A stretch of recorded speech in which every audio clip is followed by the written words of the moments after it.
All right, everybody, welcome to the podcast. And today we have one of the most intelligent and experienced people that I've met in e-commerce, Chad Ruben, who is the CEO and founder of Skubana, as well as Think Crucial, and a highly experienced Amazon seller, as well as online in general. So I brought Chad on today to talk about Amazon, what's going on in it now, and what does the future look like. Chad, welcome, and thank you so much for joining. Thank you for having me. That was a killer intro. Appreciate that. If it's cool with you, what I'd love to do, Chad, is for all the listeners right now, I'd love to just get an overview in your words of kind of your background and how you got started, where you're at now and where you kind of see things going in the future for you. Okay. So, hi, everybody. Chad Ruben. I started off, 2009, I started a company called Crucial Vacuum. It's a direct-to-consumer vacuum filter and accessory company. Before that, I was on Wall Street. I got laid off from my job. I saw direct consumer as a wave to the future. This is before direct consumer was really the in vogue, sexy thing to do. It's like it's the hottest thing right now. Now it's so hot. It's like untouchable hot. So we started this Crucial Vacuum business. It's not the sexiest category, but I was like, wow, there's an opportunity to disrupt this industry. And what was 2009. What kind of got you? And sorry to interrupt, but what kind of got you? Like, what was the mindset that got you into vacuums? Because that's kind of, that's not a typical thing. Typically, when people jump into direct to consumer, they try to jump into things that they're excited about. Maybe you were really excited about vacuums. I don't know. But some people try to think about things that they think consumers really need. So I'd love to understand your mindset of how you got into that. Well, my parents were scrappy entrepreneurs, always barely making ends meet, and they owned a vacuum store.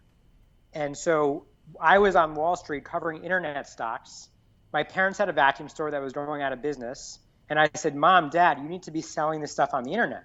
So I started them a website back in the day on Volusion, where they were just reselling products. And I was still on the street doing research on the internet because I saw the internet. It was during the recession, or the Great Recession, and I saw the internet as becoming this like defensive place to sit and to be. So I was like, you know what? When I got laid off of the street, I decided to actually start my own direct-to-consumer vacuum company. It wasn't so far from the tree, right? Like my parents, I grew up in the vacuum industry. Right. And you saw a lot of people not doing that well. Well, nobody was D2C at the time on vacuum accessories. I was the first innovator going direct-to-consumer with vacuum accessories. That's amazing. It's a very wide market, right? There's more vacuum penetration than there is internet penetration in the United States. That's interesting, and I did not know that. And I assume, how did you get your customers in the first place? Because this must have been early in even trying to figure out how you're going to get customers. Well, we got customers, two ways. One is I was heavy doing Google AdWords. Okay. That was before they had PLAs. And B, I started off selling on Amazon as well with my own brand. Okay. So we were just making replacement accessories to fit OEM parts. Like, so if Dyson has 2 filters, even though they have no bags, we started making the replacement filters at half the price, free shipping, free returns, washable and reusable. And why do you think that the big guys were not doing this? Was it a lack of innovation, or also were they protecting these large margins? I mean, I'm assuming you were still making decent money on these even by doing it at half the price. And I'm just curious, do you think that they were just kind of in a place where they didn't have competition and so they were just making too much money on them? So a lot of vacuum cleaner companies make most of their margin on the accessories. Okay. Number one. 2 is back in 2009, even today, these large, slow, bloated incumbents that have owned their markets for the past 50 years still have not figured out the internet and how to sell on the internet. Okay.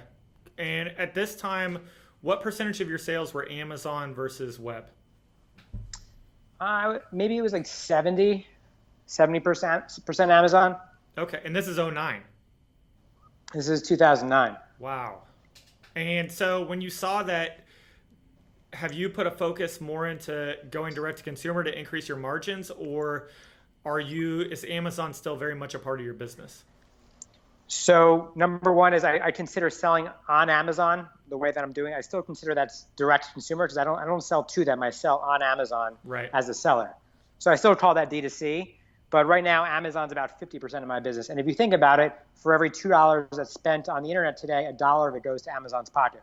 Right. So I think like a healthy, especially if you're selling commodities, and I'm sure we'll get into like curated Right. products in a second. But if you're talking about just commodities and like the vendor machine approach, Amazon has 50% market share of that market. Right. And so, I mean, you kind of have to be on there, right? It's table stakes.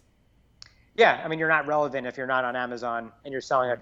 a commodity or some sort of product like a USB cord or a monitor or something else like that. And you mentioned, I think one of the important things, and I think you recently put a video out about this, but you mentioned that you sell not to Amazon, but to people on there. Can you, I think that that's one of the most confusing parts about Amazon to people that haven't sold on there. So could Mm-hmm. you kind of get into what is the difference? But when you say that, what do you mean? So there's selling on Amazon and selling to Amazon. So selling to, you become another layer in the middle. You're a middleman. You sell to them, and then they sell your products. Right. It's called vendor central. It's a one first party relationship with Amazon. If you're selling on Amazon on the marketplace, and there's 2 million sellers on Amazon's marketplace, you're actually become a seller. You're third party. You're a third party seller on Amazon. So Okay. and there's benefits. There's pros and cons of each. And what But would you? I Oh, go ahead. What were you going to say is like the pros and cons of those? well, there's a lot, but so in terms of pros selling on Amazon, I'm a huge fan of selling on Amazon on the marketplace. You get you're more on the pulse of the consumer. You have a lot of great analytics to dive deep into. You control how much to stock at Amazon at their warehouse. Uh, there's an open API as well for you to plug into. And what else? Higher margin, right? Everyone wants Right. higher margins. So instead of selling in the middle and taking a half a cut, you sell direct, and then Amazon just takes a flat 15% if you're in the home and garden category. Right. So why would it? Versus, Why oh, would okay, go ahead. anybody? No, it's okay. But why would anybody not go that route? Why would they sell directly to Amazon? So a lot of these incumbents that are have been selling to others for a long period of time and have had middlemen Mm-hmm. just haven't wanted to change. Hmm. So they're like, oh, this is just another middleman. They're like another Walmart. They're like another Target. It's just another place to sell and let Amazon sell the product. Mm-hmm. Half the margin.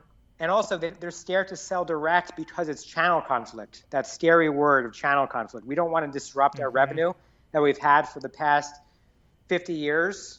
Let's not disrupt that. That is such an interesting point because we have a variety of customers that are clients of ourselves that's a really big concern for them. And I think that Mm-hmm. it puts these brands in a really difficult spot because they're kind of in a rock and a hard place because if they're not preparing for the future and building up their own customer bases, I believe that creates a big challenge for them. But at the same time, they're dependent on their current revenue streams. And so Mm-hmm. I think that's a huge challenge. So it sounds like you kind of have a leg up on that because you don't really have to worry about that particular issue. I don't, but big box stores. I mean, you look at Dollar Right. Shave Club, you look at Warby Parker, you look at Casper, you look at Crucial, and I don't typically put myself in the same category as those companies. But at the end of the day, like these large businesses are grossly underestimating how big of a shift this is going direct to consumer. And you've talked Right. about it on LinkedIn before as Right. well. Absolutely. I think I personally believe that we're in the middle of a fundamental transformation in retail and the relationship with the brand, product, and consumer. Personally, I think bigger than almost anything that's ever happened before with the ability to go direct to consumer. Look, I think that previously, and you probably have heard me say this, but previously I think that you have a lot of average companies and products that have been propped up by barriers to entry. And Mm-hmm. they built up these massive infrastructures because that was the logical thing to do, right? They can't sit still. And so they built up their barriers to entry by creating all of this infrastructure and creating all of this operational sophistication, which used to be something that was kind of seen as something that kept them safe. And now it's keeping them slow. And I think they're Yep. going to be totally screwed from that. And that's where the real opportunity is for everybody. Look, I think you probably also heard me say, like, I think it's never been easier to get big and never harder to get huge. Mm-hmm. And I think on the flip side, it's getting really hard for these huge companies to keep their market share. Personally, I think we're going to see massive shifts to the mid-market across a lot of categories as like competitor brands come out very quickly. But I have heard that and correct me if I'm wrong because you know a lot more about this than me, but I read some articles that said that Amazon is primarily shifting towards one of these models, and I can't remember which one it was. Is that something that you've heard or resonates? One of which model exactly? Seller Central or Vendor Central. I've heard that. No. No. Yeah, no, that's incorrect. Okay. Amazon has, the checks. It's a check and balance. So they need to have 3P. They need to have 1P. 3P it used to make up nearly 100% of Amazon's profits. Okay. Now they have Amazon AWS, but 3P makes up 95% of Amazon's catalog. Amazon only actually stocks 5% of their products. Okay, interesting. So that makes sense then. But the thing that's interesting is that there's actually sellers that are just going direct consumer and only doing it on Amazon, right? They're just going and buying from Asia and selling direct on Amazon. It's quote unquote called private labelers. It's pretty much arbitrage. No, not arbitrage. Well, I mean, technically, I guess you can call it you're buying from one country, but I mean, you can say the same thing about a lot of these D2C companies that they're arbitraging, right? Like Chubby's buys their shorts from a company in the United States and they sell them. That's arbitrage as well. Right. But what I'm saying is that these sellers are just on Amazon and they are aware of what companies are actually losing on Amazon, like what big box store doesn't know how to market their brand on Amazon. Right. They find that problem and they solve it.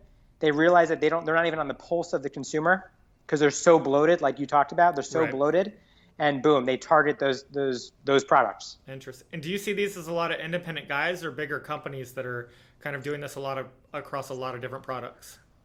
It's a mix. You've got your large companies, you've got your small guys that are operating out of their garage. Right.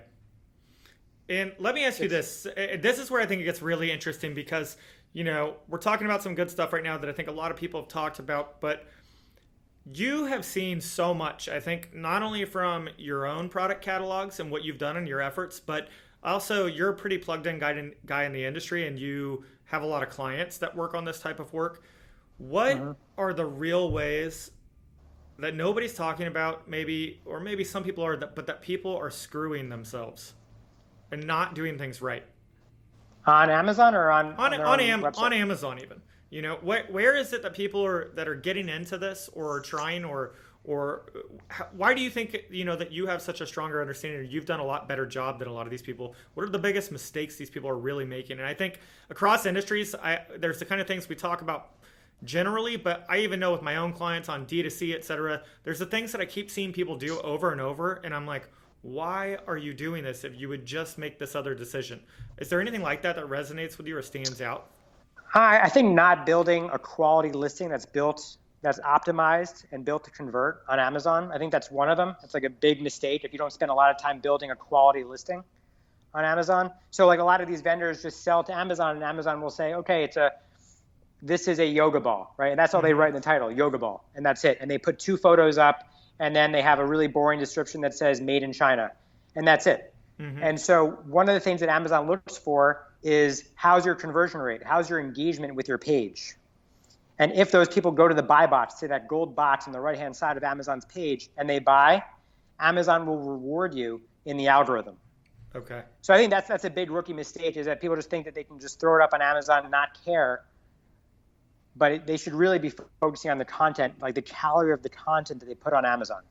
And what do you think makes great content relative to I think selling the why instead of what. So instead of selling the pencil, you sell the pencil, that it's a durable pencil. It's handcrafted pencil. It is built to last. It lasts longer than other pencils. I'm just using a pencil as an example. But building the why and also baking in images that are also where you're baking in the why to the images. Why should someone buy your product? Get them to that buy box as quick as you can because most people don't even read the content anyway. Right. You should optimize your content on Amazon. 50% of it should be for humans. 50% should be for Amazon's bots for search engine purposes. Right. But these are things that people need to be thinking about when they're building their presence on Amazon. And they shouldn't be scared of Amazon's presence. I think they should embrace it. Right. And I think that you have to embrace it because if you don't, you're just fighting the inevitable. I mean, at this point, it's not you're going to stop Amazon by not selling on there. You're just going to hurt yourself in the meantime. Let me use an example. I just went to dinner. I went to dinner with a large company that manufactures sneakers, running sneakers in America. Mm-hmm. And we went to dinner, and the CEO was like sitting next to me, and he said, I just pulled all my products off Amazon. And I was like, you did what? He's like, I swear, I just pulled all of our products. We're no longer going to be on Amazon. And I said, you do realize that 50% of product searches start on Amazon today, or 55%. Right. And that if your running shoe is not on Amazon, you are no longer relevant. Like, people won't even use your product for social proof. Right. And I read, I'm sure you probably saw the same article, but there's an article that came out recently that said that Amazon is now surveyed as the top destination for millennials to shop. I did not see. I didn't see that. I'll send it over to you. I believe it. Yeah, I was a little bit surprised, but I at the same time I wasn't. It's interesting. You also mentioned the images. I was having lunch with. First of all, I think that product photography is critical, and particularly if it's in certain items. Obviously, maybe in a vacuum filter, it might be less important, but in more maybe fashion or other things. Actually, it's pretty important because people Really? want to see all aspects of the filter. They want to see if it's the exact thing that fits their machine. But also, there's other things you can put in the images, even just on your own website, that get people to convert. Because chances are most people won't be reading that massive description you wrote. People look at images. They want to consume content with their eyes. Right. So for a vacuum filter, we may put a warranty on it, or we may say like this has a great 18-month warranty on the image. Right. Or we may put washable. Like, we'll just hit home points that we want people to look at, and we'll get them to convert. That makes total sense. And I had lunch with a guy the other day that was he was talking about selling sheets on Amazon, and he was saying that even something interesting that they found effective. He was saying that Amazon doesn't have swatches in the catalog layout, like when you're looking at something similar to a category page. And he was saying that they actually added color swatches as a part of their photo, so that when it laid out into the catalog style pages, people would actually see those swatches and click through at a higher rate. Which I thought was really interesting to have to think about things like that. Yeah. And I would assume that click-through rate is also impactful in Amazon's algorithm in some degree.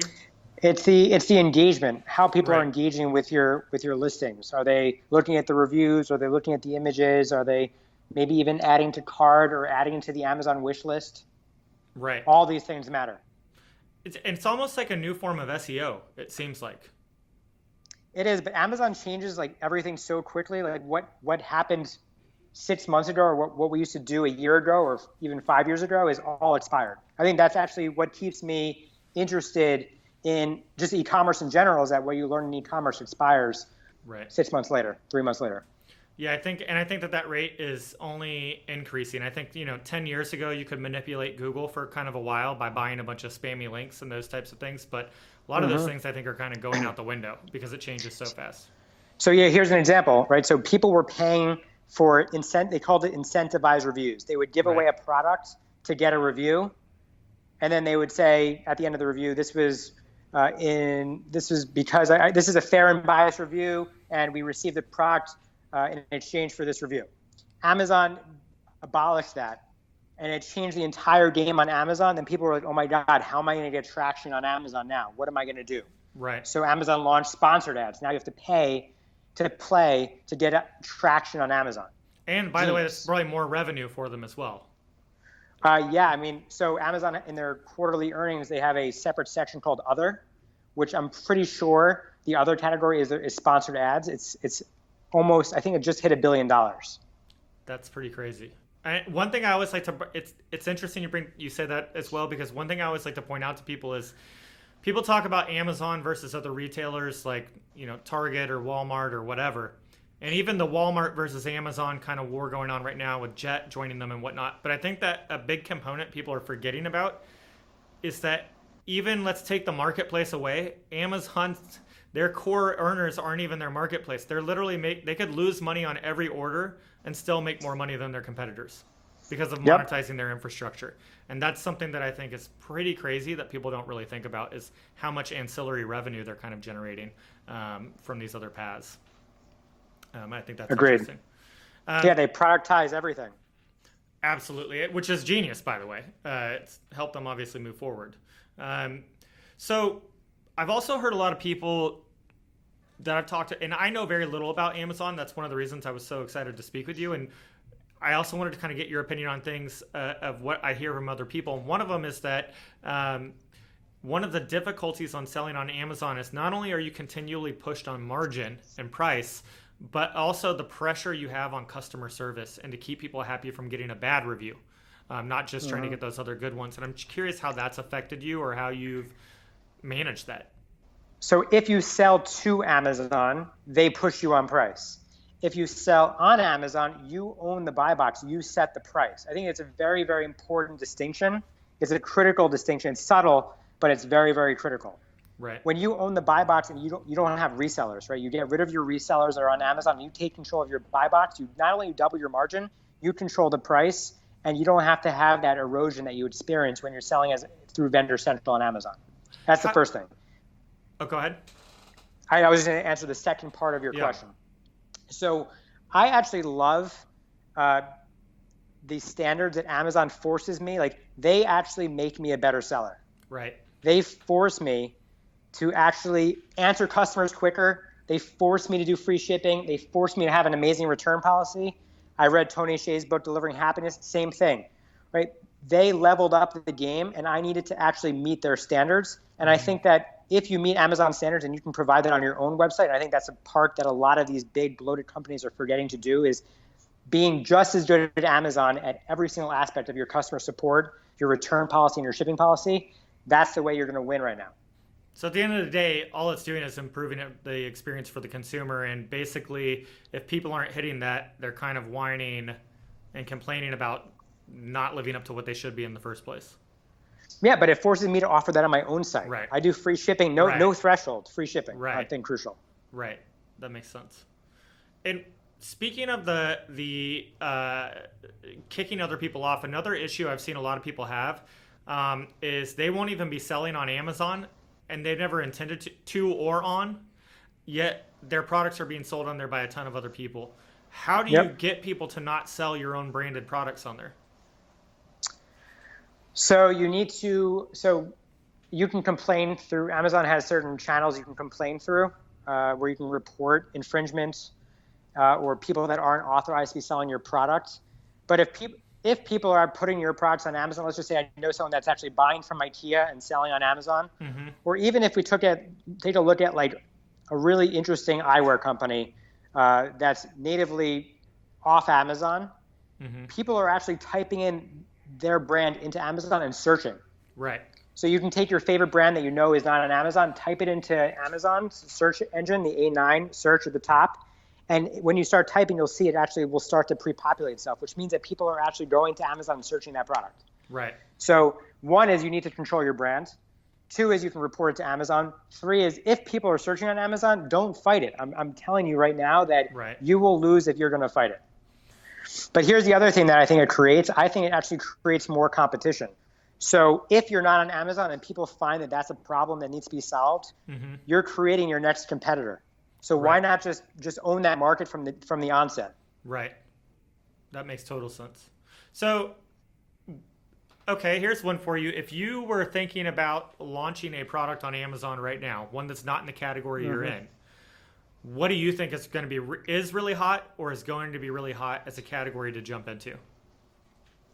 So I have a certain process of finding like niches. So like, for example, for Crucial, my niche was vacuums, and then I moved into sexy things like coffee filters, things that excited me.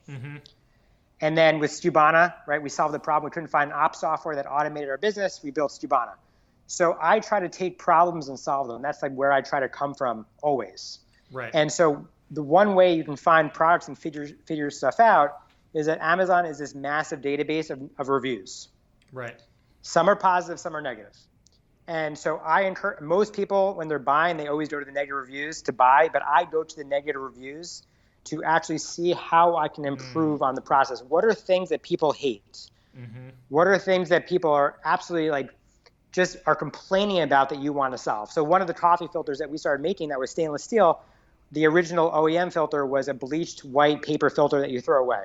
So we created a stainless steel filter to combat the bleachedness of the paper, right? So you can get a lot deeper oils in your coffee. Right. So how I would come up with the next product is I would look at all the negatives. Let's just say I was buying shorts. I think shorts are, for men, are really overpriced. I think yoga pants for women are extremely overpriced. Right. And I would go and start researching and seeing, what do people hate about the shorts that they buy today? Are they too small? Are they too short? Do they smell? Like, do they not have enough pockets? And I would solve for those problems. Right. I think that's interesting too. Something my business partner Kyle and I talk about a lot is that a lot of people decide they want to be entrepreneurs and they try to come up with a product that they love and go out there and get the world to want to buy it. And I think it's interesting. It seems to me that your focus is rather going out and finding what products people need or are unsatisfied with, and then creating products and brands around that. Yeah, I think it's a fantastic strategy. It seems to be working out well for you. But who doesn't it work at? Who right. wouldn't be able to deploy that strategy? Right. No, I totally agree. Shit, I can't. I don't know. Do you have one? I don't. But you have people like, let's do an example. So Chubby Shorts and Bombas socks. Yep. I think Bombas was on Shark Tank. I think it's a really cool brand, and refuses to be on Amazon. Right. Chubby's also refuses to be on Amazon.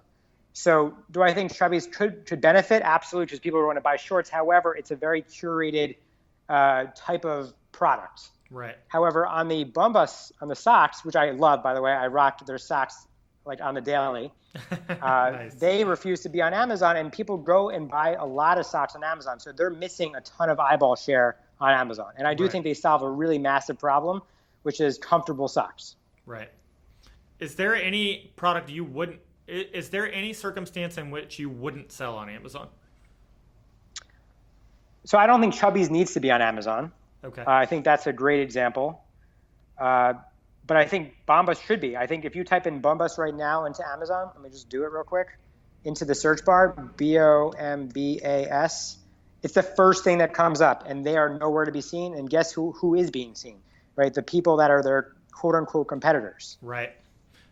So it sounds like even products that fulfill a very specific need even more likely need to be on there, i.e. Chubby's, fulfills a need. Obviously, it's shorts, but it's also somewhat of an aspirational brand. Whereas Bombas is coming in and saying, you're going to buy a sock no matter what. You maybe or maybe don't look at this as an aspirational purchase, but we're solving a problem of having a really comfortable sock that's better than other people. And you're looking for socks. Is that accurate or no? That is. But I don't get romantic about it. People get romantic. Like, I'm never going to sell on Amazon. Literally, Amazon is just a channel. So here's how I would do it if I was Bombas. I would actually just put my stuff on Amazon to be there, so that I look at e-commerce like playing Monopoly. You want to be on every piece of the board to win. Amazon is just one piece of real estate to be on in the broader spectrum of things. Right. However, when I come up with my content for my own website, I would create killer, unique content. Right. Like content that doesn't make me a vending machine. Content that sells a story to the consumer. Right. Right. That makes sense. And I also think that you could benefit from, for several of these brands that decide they don't want to go on Amazon, perhaps they benefit by coming out with a small, simple line that at least they have some SKUs on Amazon that are Amazon exclusives. So at least they show up for their name, even if they want to drive people overall to their site. Yeah, I mean, I have mixed feelings about Amazon exclusives just because they take another percentage, and I don't think they give you enough to create that exclusivity. Right. So that's a whole nother conversation. But I just think that's Amazon's way of swooning these brands that don't understand their marketplace, don't understand how to win, and they promise these things that actually don't commensurate in the value of what they're offering. Right. And speaking of marketplaces, what do you know about Tmall? What can you tell us? I don't know. I actually haven't been selling in Asia. Mm-hmm. In my category, I don't sell the vacuums that are, most people in Asia don't actually have vacuum cleaners in China specifically. But I know a good amount about Alibaba in general, but I don't have a good grasp on Tmall. Okay. I can't really speak to it. I've heard that it's one of the biggest opportunities out there right now. I heard of a watch company that's a competitor to one of our clients that I heard, and you never know how that is because people like to talk, but I heard they were doing like $1 million a day on Tmall. Oh yeah. I for sure believe that like brands that are selling like in Asia, they love brands in the United States. Right. And so I think there's a massive opportunity to engage with commerce, but there's a lot of logistics that you need to figure out in China when you're selling through Tmall. Right. That being said, I do think where there's challenges, that's where the kind of blue ocean opportunity is, where other people are not interested in the level of effort it takes to figure it out. Oh, I completely agree. I was just on a webinar today where we were talking about international opportunities on Amazon. Like Amazon in the US is super crowded with 2 million sellers. And most people think the next biggest marketplace that Amazon owns is the UK, Amazon.uk. But it's really Amazon.de, Amazon Germany. And most sellers aren't willing to actually translate their products with a human, with a professional translator in Germany to win the sale. And there's a massive opportunity right there. It's ripe for the taking. And by the way, when you say that, I'm glad you said that because I'm really passionate about internationalization right now. It's part of the reason I brought up Tmall, and it's where I see a lot of opportunity. I think you probably know we just opened an office in Sydney, Australia, so that we can start servicing a lot of our APAC clients. And I think that one of the biggest takeaways I've gotten in spending time in country is that it's way beyond just converting your price and using a translating app to have a allegedly localized version. There's the nuances of the culture and how they even think and shop about products.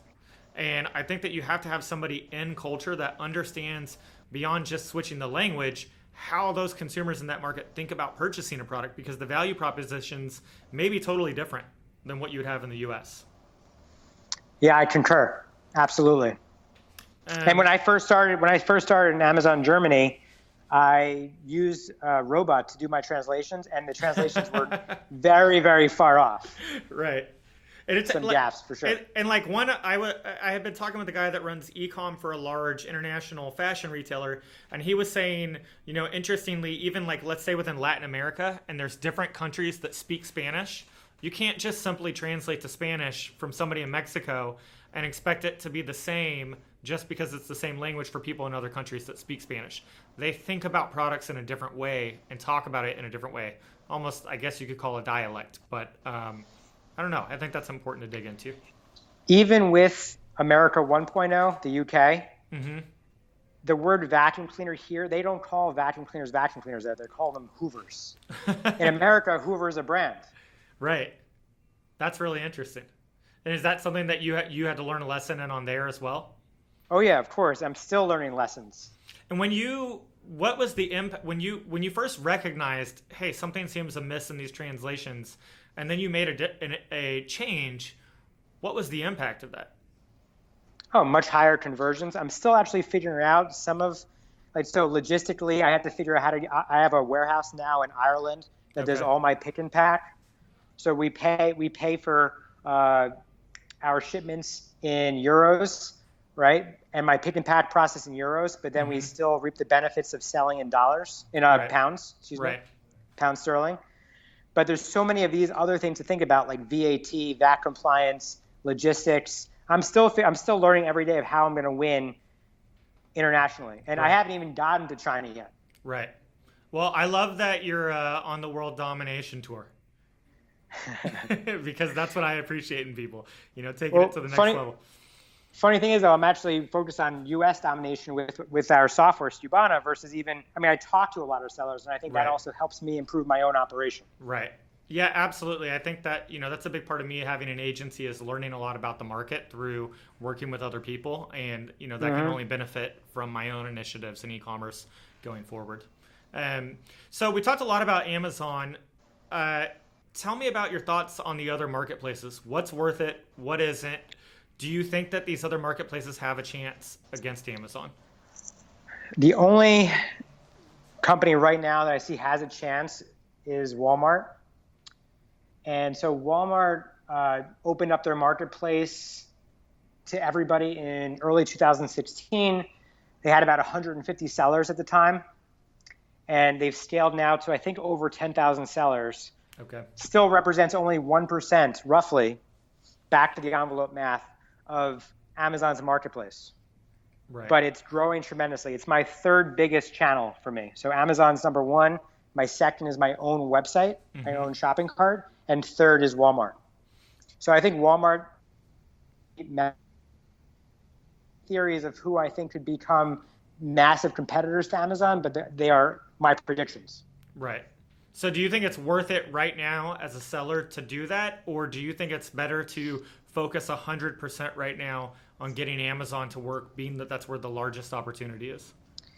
Once you get your operations in order, adding additional listings to Walmart or to your own shopping cart or to anywhere else you want to sell, Jet, Overstock, Wayfair, Newegg, Sears, Rakuten, Groupon, all these sites are just listings. It's just real estate space. Right. It's no additional sweat off your back to make that sale, especially if you have your ops in order. So let's talk about that, because you've got Skubana, which, I've heard obviously a lot of great feedback about, and I've talked to you extensively about. Before we jump off, I would love to hear kind of why you created Skubana, what the problem that you saw in the market was that it solved, and kind of where you see Skubana going and how it impacts somebody to sell. Sure. It's a hefty question. A hefty question. So I was doing 60,000 orders a month across 20 different channels, and I was just using a shipping software, and we'd be using my iPad, figuring out what our inventory was in every aisle, bay, bin. And I started trying to find a software that can run my operations. So I was using a shipping software, a popular cloud shipping software called ShipStation at the time. And then I decided to outsource my warehouse. And I was like, oh my God, how am I going to communicate orders, inventory, purchase order information? How do I put it all together? So I started experimenting with these softwares that say that they do it. I call them pretenders now, but I lost a ton of money, a lot of time, and I lost a ton of hair trying to figure out what software could work. And they couldn't handle my business. So then I tried to build it with like some developer in India, and I lost a lot of money there.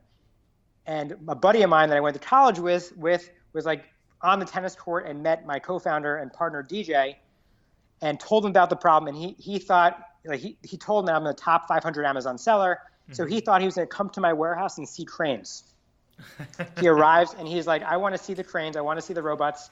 Show me what's going on. And this is before I outsourced my warehouse. Right. He arrived. I literally just unloaded a 20-foot container. I was wearing a beater. I probably just laid off a few warehouse employees.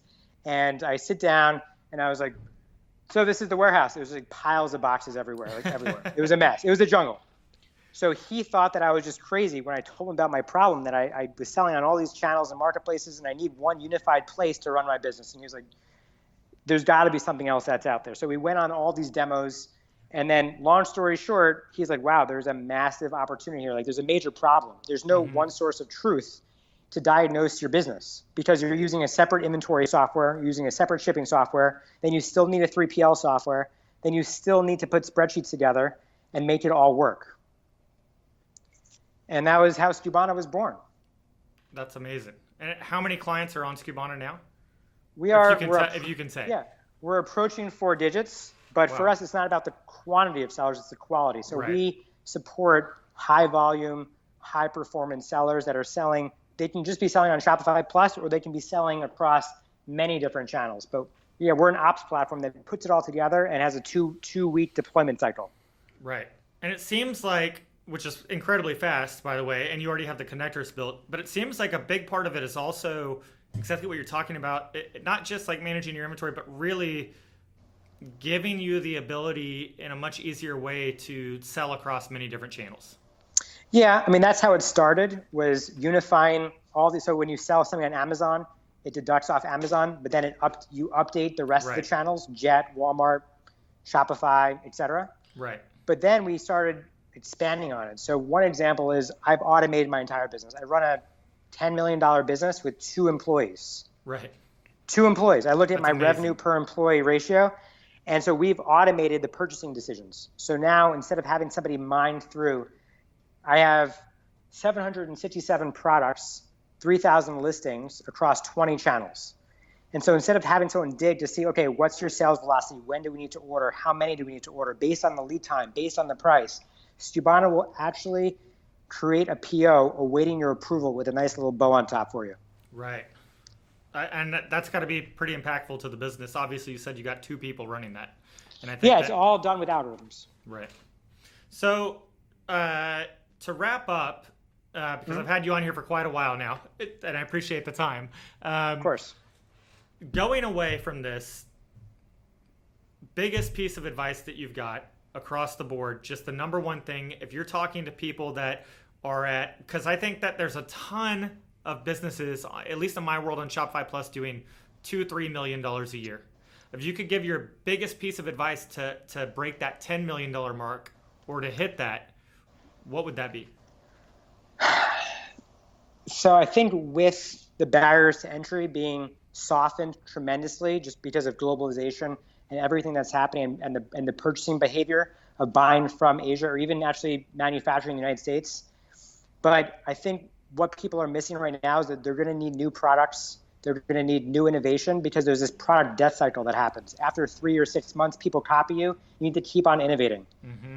So if I had to give somebody like one word of advice, it would be you need to keep on innovating. You can never stay stagnant and keep going to where the puck is going, not to where the puck is, like Wayne Gretzky said. I love it. That's amazing. But the second piece, let me give you the second, yeah, please. Second thing to walk away with is I think that you need to be a systems thinker in e-commerce right now to win. What do you mean by that? So if you're building a business and you're building on sand, it's going to sink. You have no foundation. You need to build a system that's in place so that you can actually scale your business properly, to be able to scale and add the kind of SKUs that you want to add, or to be able to focus on your business versus in your business. Right.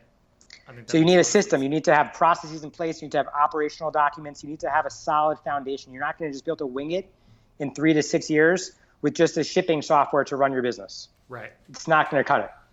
It sounds like also what you're saying is you've got to you're essentially laying the groundwork for the future scale, because a lot of people think of the needs of now, and you really need to, but when you invest in technological infrastructure, it's very painful when you have to move away from that. So you have to pick the system that's going to scale with you.